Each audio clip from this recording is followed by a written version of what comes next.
NI like that, are you saying you use it consciously? Because as an INTP, you got any in the second slot. So I mean, I understand it's a strong function for you, but are you saying it just sort of kicks in, or are you able to I use it think consciously? no, I think it's I think I've gotten a lot more conscious of NI because I feel like the sixth function, how they call it the demonstrative function. So like you're okay, if you listen to an INTJ, they have TI in their sixth spot. A, a lot of the time they're talking about some type of framework or system that they toy over. Like if you really think about an INTJ, they use a shit ton of TI. Right. And if you really think about an INTP, a lot of the time, what are they doing? They're using TINE to actually put together an NI perspective for you to grab.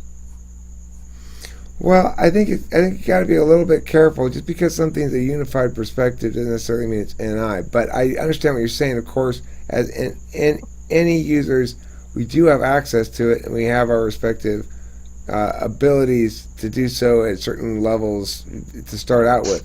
I also think I've gotten quite good at accessing NI, but only in music primarily. I think in some ways I had access. You're born if you're any dumb with access to it for language fluidity, but Yeah, exactly. That's what I say. I think you use it with the way you speak. You, you're every you know what you're gonna say, and it's like you execute it with concise language. I know NESI is playing a big role in that, but NI is kind of there. The path is already laid as you're speaking, and you execute it with precision. well, uh, thank you. I appreciate you saying that. But I also think that that's a lot of practice because of my job. So, you know, and because I was a debater too. Debaters, it's hard to evaluate their communication styles because they've learned to talk like debaters. I gotcha. I mean, it's like the same with a writer. A writer usually learns to reduce their sentence length, and things like that. I think any of the disciplines where you apply yourself trying to get better and better at it, this is something NTPs do. NTJs aren't so concerned about getting better at things for the sake of doing so, but because we do that, we're concerned about getting better at things. We unavoidably have to find NI, and it's been my biggest artistic struggle in my whole life is this trying to keep it simpler, um, reject that fancy trick, shit like that. Hmm. It's been a So challenge for me, but I've grown a lot in my ability to use it musically. yeah. Well, I think, did anybody else want to talk about the time or NI or anything like that? I know we kind of derailed a little bit. Um, I think that maybe SE and I, just the access is maybe more closely related to time, and that I guess we kind of see ourselves in it, like we're Yeah. more directly associated.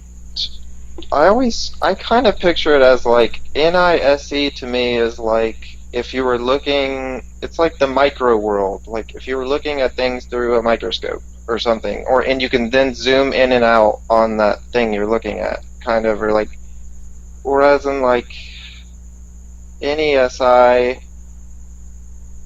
to me is a little bit more macro, or maybe where you're like sliding frames instead of like zooming in on a frame, Hmm. you're like sliding through different frames. I don't know. It's like trying to Yeah. describe Well, it. one thing I want to say is I had this notion that in the curve model that I made some while back that it's a matter of that each of the cognitive functions is aligned with either stasis or fluidity, basically aligned with time or space. So it's like if you any is a time function, but it its function is basically to disrupt the wave pattern. So in that regard, it's operating on a time frame which is naturally fluid, and it's seeking more fluidity on top of fluidity. Whereas different functions do deal with it differently. So NI views time as as fluid, but establishes stasis. And so it works way better, right? We're like, I'm here with my fire hose to solve the emergency, and we go, but the emergency is a flood. That's not going to help you. It's not a fire, right? That's why I feel like NE is with time, that we've got the push for more fluidity, and we've got assume the thing's already fluid. That's where the challenge comes from. And you don't want it the other way either. You don't want to be NI and TI like ISTP. They're too static. And like I'm too fluid. So is it kind of like NE is fluid in time, NI is static? Well, not static. Well, I don't know how you really describe it. I think NI places stasis upon time, makes it renderable in their head, so that when I ask a question like, how do you represent time in your head, Megaverse giving me an answer that actually is about representing time. I'm giving you an answer of, this is how I keep track of shit that happened. Because I don't even understand the question. I don't even understand the question. So that's the thing. It's like, I'm so, you were saying, like, I'm asking a question saying, what solid form of this fluid thing is in your head? I don't even understand the fact that I don't have a solid form of that fluid thing in my head, because I got a fluid form of that fluid thing in my head. I get what you're saying now. This is the way I just thought of when you're speaking. Hold on. We've got emergency because we've got 1 million people and dogs leaving. Yes? Are you sign languaging? Okay. I think I'm home. See you later. Okay, bye. Did you happen to pick up Dayquil? It's cool. No, but I tell you what I will do though is if you, this will probably be the last video, but when you're done dropping them off, call me when you get to the store and let's meet at the store, because I want to get something else too. So, let's meet at the store. So we're gonna hang out for 5 minutes. It won't kill you to hang out with your father for 5 minutes. Okay, listen to this, you guys. I want to explain this to you. So Delilah came home. She said, "Hey, you have to go buy a Dayquil for me because she's not 18, right?" And I'm saying, "Okay, well, fine. I'll go do that. But can you meet me in the store?" And she says, "Oh, fine, but I'm not going to go into the store with you." Well, what? Here's the thing. The thing is, I have liquid Dayquil. I just don't like drinking it. It makes me like want to throw up. Oh, so you have liquid Dayquil, but you need Pill form Dayquil, yes. I see. And the liquid Dayquil is relatively expired, actually. Relatively expired? Yeah. Relative to what? It expired in April, but I don't think it's expired. Yeah, you can still take it. It's Yeah, fine. it tastes a little strong. Okay. Sorry for the interruption. That's time, right? Like, that's one of those things where, to me, I'm just like, oh, here's something. I'm not thinking, is this everybody's time, too? Right? It's not just my time. It's everybody's time. I have this thought that I don't want to let go of. I want to say it. Because I want to see how everyone relates to it. I often, instead of viewing myself in time, like, a lot of the time, I rarely reflect on my life, like the timeline of my life. Almost never.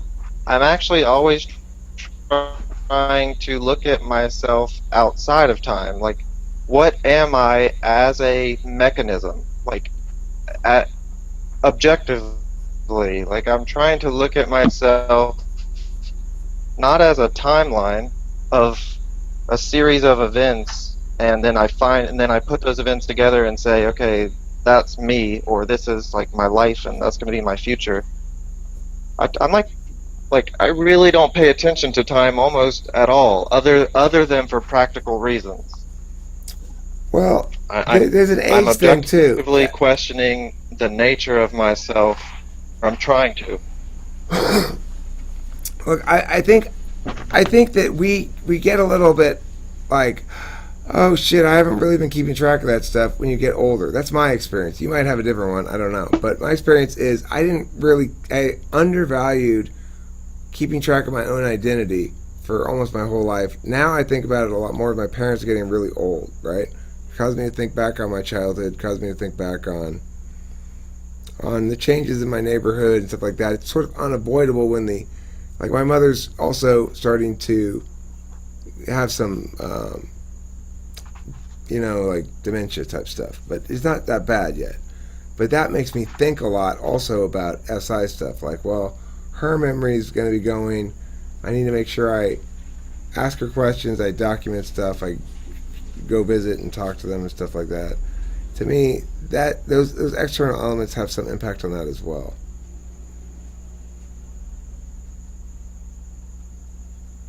I gotcha. Yeah. I'm in healthcare right now, and so I work closely with dementia patients. Oh, you do? Well, it's interesting. My mom is sometimes still seems, sometimes you can't really tell that there's anything going on at all. She seems normal. She seems like her old self, Sometimes Yeah, she struggles a lot to find words, easy words. yeah. It's often like that, and I've seen it at all stages. So, I mean, I've seen it like that, and I've seen it get progressively worse. Where I've seen people complain, so they talk to you, they're speaking to you as if you're in another place and another timeline in their reality right now. Mhm. Do you ever see it begin and then just sort of stall out and not get worse? And other things. My grandfather has dementia. Well, dementia as a disease, it is the deterioration of the brain. It doesn't. Now, people have it at different levels, and it can slow down, and it can. It's just the brain is deteriorating. So, usually, as a person ages, if they have dementia, it doesn't stop. It might slow down, even with certain treatments, or there's even alternative ways to try to slow it down, like certain mushroom extracts affect the certain synapses and certain things in the brain that actually help slow down dementia. But I've never seen it stop. Right. Well, I feel lucky. My mom's progressed very slowly. But I so far. have seen it. I have seen it slow down for sure. I feel lucky she's progressed slowly. And I'm more personal about time. For me, it's important to remember that my story involves a lot of wasted years being drunk and stuff like that. And in those time periods when you're either sorta or full blast, depending on what time period it is, alcoholic, you just don't have any time to care about using your time in ways that are meaningful. And I think that's the great tragedy of alcoholism, is that all those hours drinking are lost hours, and you can't ever get them back. So that's why I think the relationship with the passage of time is going to have a lot to do with how your middle ages look. For somebody like me, I finally figure okay, I feel like I understand. I got it. Hey, I'm here, guys. I'm here. I got this. Now I get it, right? That whole drink yourself to death thing wasn't working. You were right about that, everybody. But it's not just that. It's a whole fucking decade's worth of failures and stumbles. And I finally feel okay, I've managed to handle enough of the basics that now I can make it through life being viewed as successful. And that took me 44 years, or 43. I was pretty successful. I mean, I was viewed very successful when I was the director of Kudos, but it wasn't really my program, and I was a drunk most of the time. So, Anyway, the point is, time is precious to me, because I've wasted a lot of it. I'm not going to waste any more. I gotcha. All right, well, that's a long video. Oh, no, that was... Oh, that's right, I stopped it and restarted it. Yeah, well, it's actually in two parts. We got 45 minutes and 15 minutes. Thanks for watching, Dark with Faith.